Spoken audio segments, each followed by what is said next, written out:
જેને સુખી થવું છે એને ક્યારેય બીજા કોઈની કે બીજી કોઈ વસ્તુની જરૂર પડતી નથી. એ જ વ્યક્તિ ખરેખર ચારિત્રવાન છે. જૈન સંવાદમાં કહેવામાં આવ્યું છે કે આ નાનું સરસ મજાનું ઝાડ કેવું ડોલી રહ્યું છે અને બાજુમાં ઊભેલું મોટું ઝાડ પણ એટલું જ સરસ રીતે ડોલી રહ્યું છે. બંને ઝાડ પોતાની જગ્યા પર છે, રોજ વધે છે, રોજ ફાલે છે, રોજ મસ્ત રીતે જીવે છે અને રોજ છાંયડો આપે છે. બંને ઝાડ સ્વતંત્ર રીતે પોતાનો ગ્રોથ કરે છે.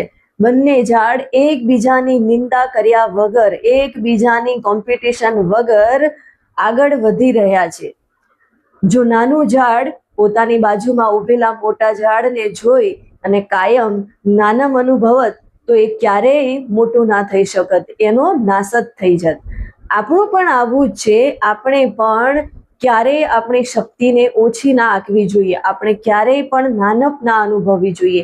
હંમેશા આપણે હું નાનો છું, હું ઓછો શક્તિશાળી છું, એ બધું આપણા મગજમાંથી કાઢી નાખવું જોઈએ અને હિંમત રાખવી જોઈએ અને આત્મવિશ્વાસથી આગળ વધવું જોઈએ.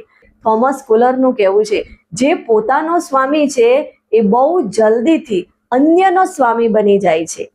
આ વાત તમને ગમી હોય તો એને લાઈક કરો, શેર કરો અને આવી જ વાતોને જાણવા માટે મારી ચેનલને સબસ્ક્રાઇબ કરો.